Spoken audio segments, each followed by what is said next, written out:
Doutora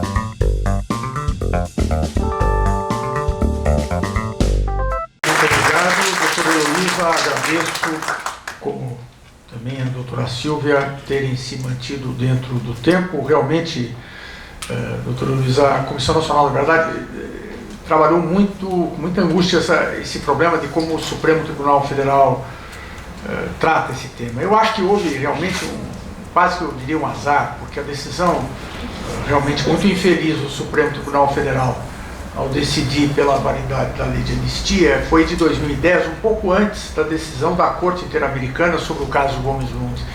Eu fico imaginando que se o Supremo Tribunal Federal fosse deliberar sobre a matéria depois da decisão Gomes Lund, possivelmente ela poderia ser outra decisão, ou possivelmente ela poderia se prolongar e nós não estarmos nessa ambiguidade, né? Quer dizer, ao mesmo tempo que o Supremo tem compromisso com a Comissão Nacional com a Convenção Americana, nesse caso específico realmente ficou manca, né? E só a título de informação, os embargos de declaração em relação a essa ação ainda não foram julgados pelo Supremo e há uma nova DPF apresentada ao Supremo depois da decisão da Corte para ver se de fato avançamos nessa interpretação, mas só para complementar. Nessa matéria, já que nós estamos diante de tantos ativistas aqui, o que talvez seja o caso mais auspicioso na perspectiva de ter uma solução, embora tenha tido uma decisão muito ruim do STJ recentemente, é o caso do Rio Centro, né?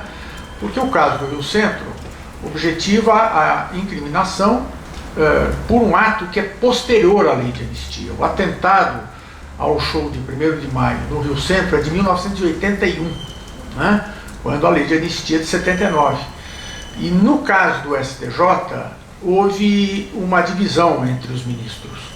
O relator, inclusive, foi a favor de que pudesse ser aceita a denúncia contra os acusados, mas foi derrotado. Como essa matéria vai ao Supremo Tribunal Federal e ela não envolve a lei de anistia, a avaliação que nós fazemos, os membros da comissão, é que este caso talvez seja aquele em que o Supremo tenha mais facilidade de reverter, porque não implica em ter que reverter a própria decisão anterior sobre a lei de anistia, já que o caso é posterior.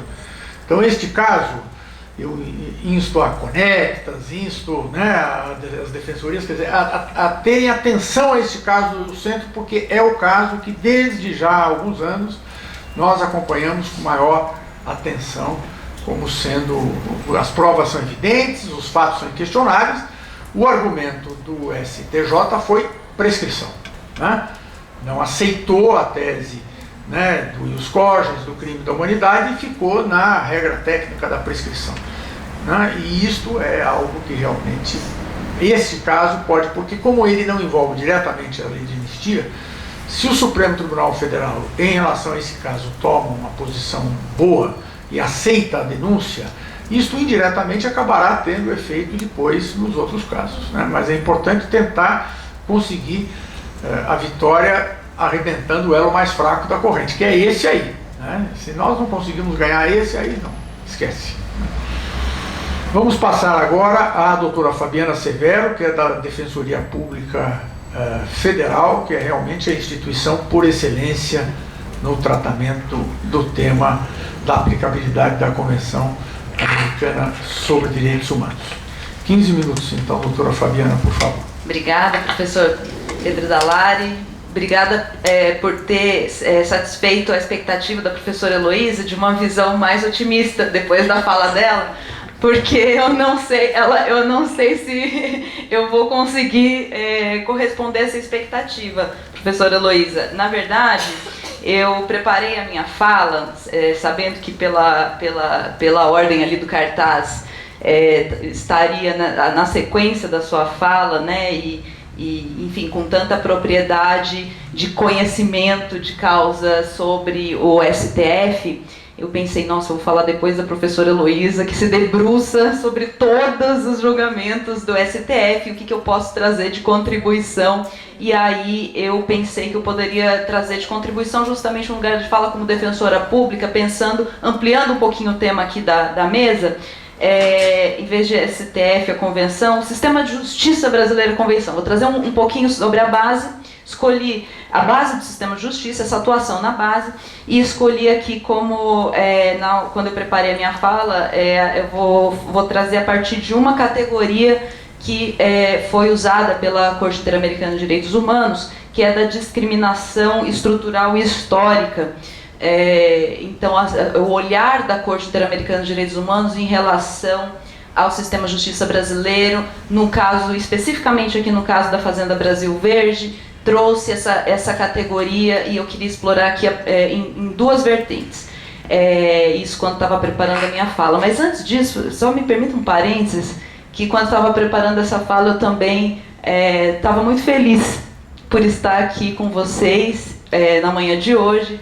Então, queria agradecer esse convite, professor André de Carvalho Ramos, é uma honra estar aqui. Nossos colegas, né, falando por mim e pela colega Isabel, Davi, Ivana, Davi Depiné, Defensor Público Geral Federal, e também por estar aqui entre militantes de direitos humanos, tantas pessoas conhecidas, e nessa mesa maravilhosa com queridas amigas, companheiras de luta, querido amigo, companheiro de luta também, Silvia, tenho toda admiração pelo seu trabalho.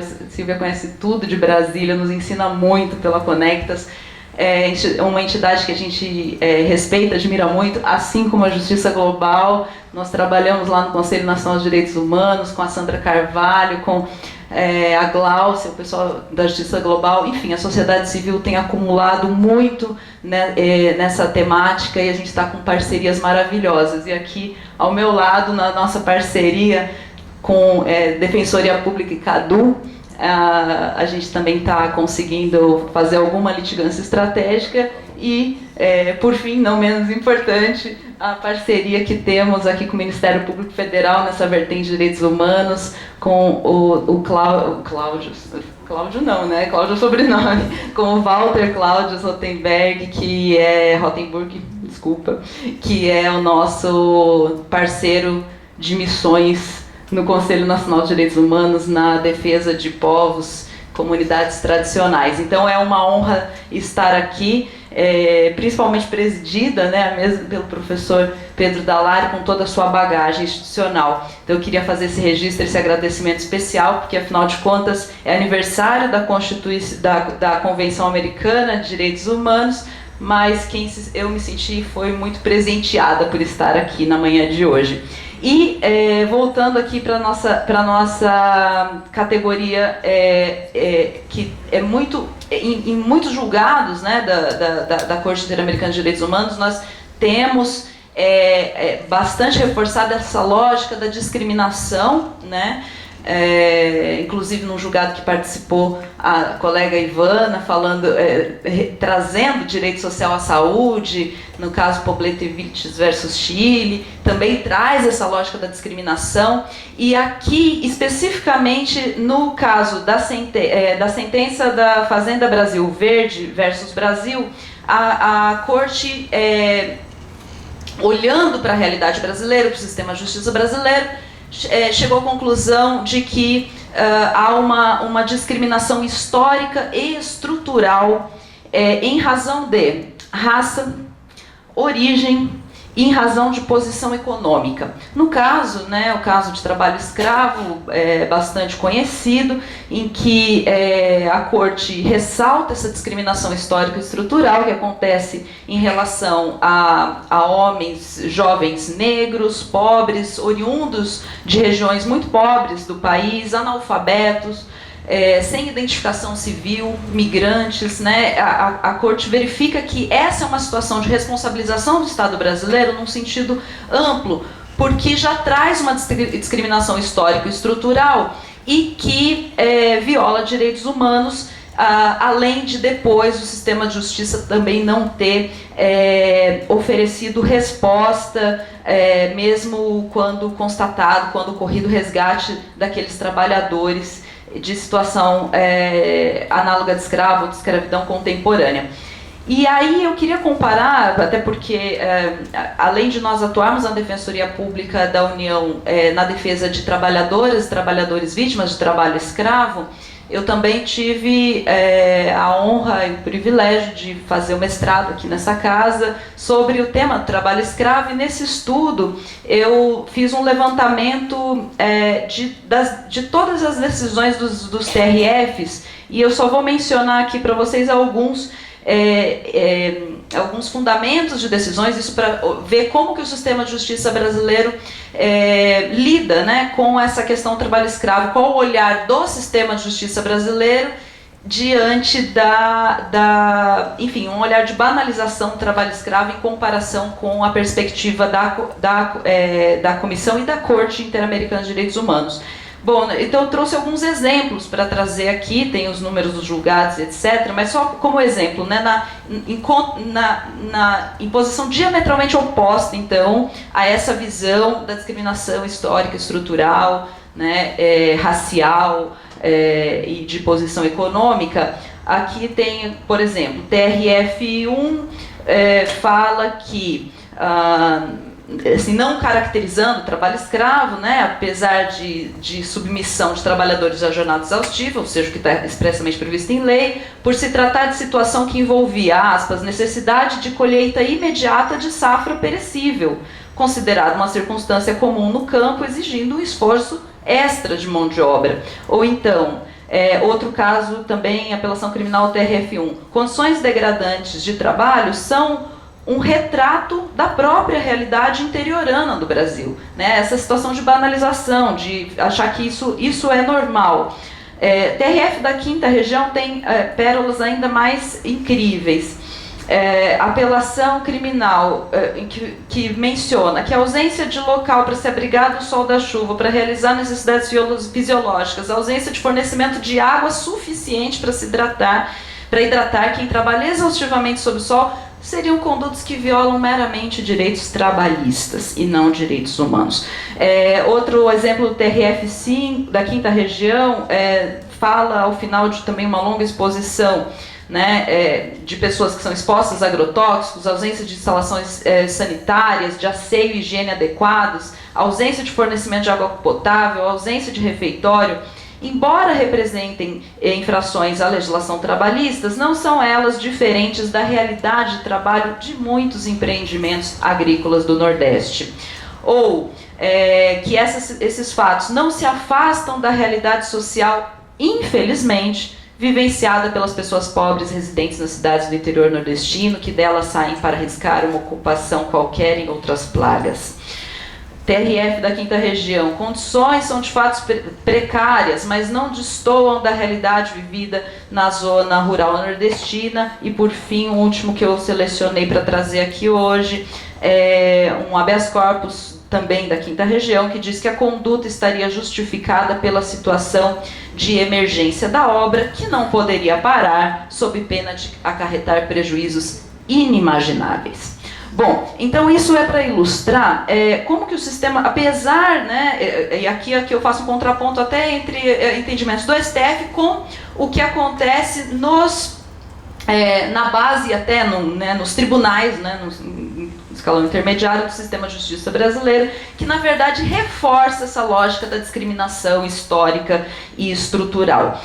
Então aqui a gente tem o precedente do caso da Fazenda Brasil Verde, além de trazer luz a essa situação contrária a esse histórico de banalização nos precedentes, ele também traz um desafio, né, em relação ao controle de convencionalidade, para que a gente, e na verdade aqui eu vejo um papel muito importante de nós, operadores do direito, tanto que operamos no sistema de justiça, quanto na pesquisa acadêmica, nos debates como esse, de trazer os precedentes internacionais, trazer esse acúmulo, né, que é um acúmulo de atuação da sociedade civil. A interpretação, como a professora Heloísa mencionou, ela não pode ser essa interpretação caseira, né, do direito internacional. E isso me lembro muito das aulas do professor André de Carvalho Ramos, que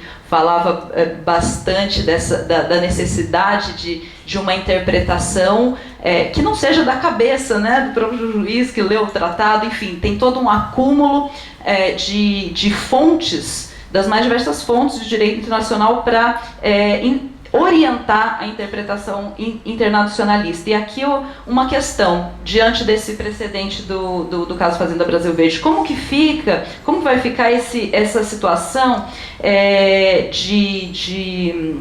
além do reconhecimento da situação de trabalho escravo, a questão da imprescritibilidade, né? Porque no caso da Fazenda Brasil Verde, a Corte também reconheceu a imprescritibilidade. E reconheceu a imprescritibilidade no âmbito penal, que é a última ratio. E aí, nós que trabalhamos na defesa das vítimas, tanto no âmbito criminal, na reparação ao ofendido, né, pensando sobre a perspectiva do direito das vítimas, quanto no âmbito trabalhista, mas é mais recorrente esse trabalho na esfera da justiça do trabalho. A questão se esse precedente vai gerar um impacto de uma mudança de interpretação em relação à imprescritibilidade, né, que na justiça do trabalho temos a questão da prescrição nos 2 anos e depois que cessa o contrato de trabalho, como que vai funcionar, se vai ter esse reconhecimento de imprescritibilidade ou não. A Corte entendeu que são imprescritíveis pelo fato de serem graves violações de direitos humanos, né? E aqui eu queria destacar também o Instituto da Reparação ao Ofendido, que não é muito utilizado, né, no sistema de justiça brasileiro. No caso do trabalho escravo, é bastante emblemático para fazer essa discussão, porque a vítima ela não participa, quando participa do processo, participa apenas numa condição de testemunha da acusação, que é uma posição extremamente frágil, de muita revitimização, de bastante ameaça, e que acaba não tendo nenhum benefício, além de ver a justiça sendo feita, mas a lei prevê o Instituto da Reparação ao Ofendido, né, desde a reforma de 2008, é possível, nos termos do 387, inciso 4º do Código de Processo Penal, que o juiz já fixe essa indenização. Isso a gente não costuma ver efetividade. A Defensoria atua em alguns casos com reparação ao ofendido, mas isso ainda é muito difícil, esse olhar, né, do processo penal para a vítima. E aqui eu falo desse tema, já emendando o último assunto que eu queria tratar em 2 minutos, que é o seguinte, que a gente não está falando aqui de uma... um parênteses, às vezes a gente, na Defensoria Pública, né, enfim, numa visão mais conservadora, digamos assim, costuma ser confundida como uma posição no processo, principalmente uma posição no processo penal, né? E na verdade, quando a gente está tratando de direitos humanos, principalmente puxando esse gancho dessa perspectiva da discriminação histórica e estrutural, na verdade a gente está falando das mesmas pessoas, das mesmas coletividades que ora são o ofendido ou a vítima, né, como no caso do trabalho escravo, ora são criminalizadas, né, e portanto colocados aqui como perpetradores, mas que no fundo tem todo um contexto de discriminação histórica e estrutural aqui também. Então, ou seja, não é uma questão de punitivismo, a meu ver, uma questão de punitivismo versus abolicionismo, né, mas sim de uma perspectiva de quem é histórica e estruturalmente discriminado no nosso sistema de justiça brasileiro, extremamente racista e discriminatório em geral. E aqui eu queria colocar justamente nesse ponto uma perspectiva muito específica das audiências de custódia, que por coincidência foram tão mencionadas aqui, desde a fala do Defensor Público Geral do Estado de São Paulo, Dr. Davi da Piné, e depois mencionado pelos integrantes da mesa. Sexta-feira eu estava no plantão da custódia, né, e um caso muito recorrente surgiu justo no dia, né? Sexta-feira foi o dia do aniversário da convenção, né? Vou considerar. Eu pensei, nossa, mas justo no dia do aniversário da convenção a gente tem essa situação, que foi uma pessoa que, assim, o caso recorrente é rapaz, jovem, negro, de periferia, andando de moto. Abordagem policial. E aí procura tudo, é bastante comum isso, e assim, em alguns casos, quando não se encontra nada, surgem notas falsas, não estou dizendo aqui que às vezes tem, às vezes não tem, mas enfim, nota falsa, moeda falsa. E aí é o crime federal, prisão, tal, se teve qualquer passagem policial, vai ficar preso preventivamente, apesar de toda a desproporcionalidade, etc. Isso é o recorrente. E aí a gente tem uma situação de discriminação histórica e estrutural. Mas o diferencial desse caso de Sexta é que esse rapaz foi muito violentamente espancado pelos policiais que fizeram a abordagem policial. E ele chegou contando, não, mas me bateram muito. Não, eles batem, né? Mas me bateram muito, assim, dessa vez, né? E aí no vídeo, o vídeo é uma pérola, o vídeo da audiência de custódia, né? Porque ele vai contando. Eu pedi para ele mostrar que ele tinha hematomas, o revólver batendo assim nas pernas e tal, tinha hematoma. E aí, no decorrer da audiência de custódia, as perguntas que são feitas, então, mas tirando isso, tá tudo certo, então, né? Fica todo mundo naquele constrangimento, o que fazer agora, né? E a conclusão foi de que, apesar, né, da lamentável situação, né, que infelizmente, né, lamentavelmente é corrente e tudo mais, em razão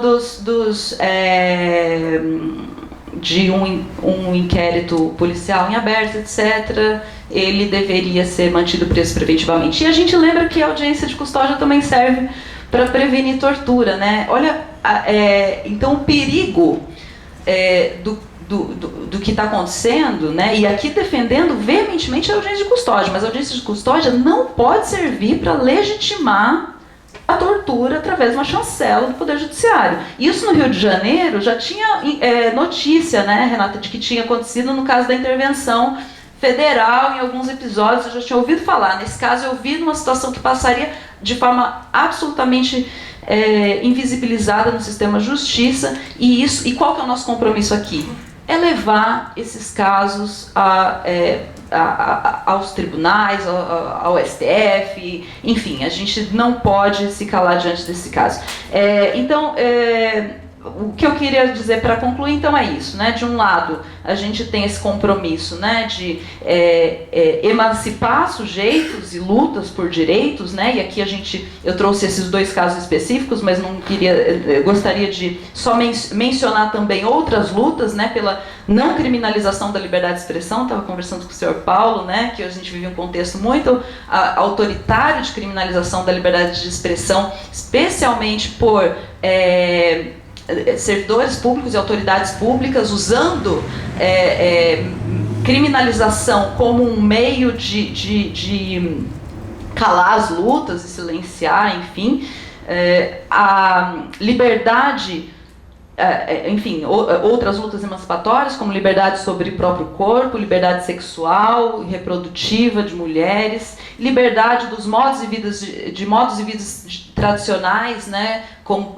povos indígenas, quilombolas, que também recorrentemente são criminalizados em contextos de racismo ambiental. E, por outro lado, nesse projeto de sociedade emancipatório pelo qual também lutamos, é necessário também punir tentativas de aniquilamento de sujeitos, como acontece no Brasil historicamente, como é o caso do trabalho escravo, do racismo, da violência policial, homofobia, feminicídio, genocídio da juventude negra, dos povos indígenas. A gente fala no departamento de Direito Internacional de Genocídio, né? Aí o professor até mostra o relógio, porque assim, né, genocídio não é isso, mas enfim, é uma categoria que a gente utiliza, né, na militância, e que é o genocídio, enfim, de povos e pessoas historicamente discriminadas. Então esse é o nosso papel como operadores de direito. Muito obrigada, fico à disposição para comentar. Obrigada.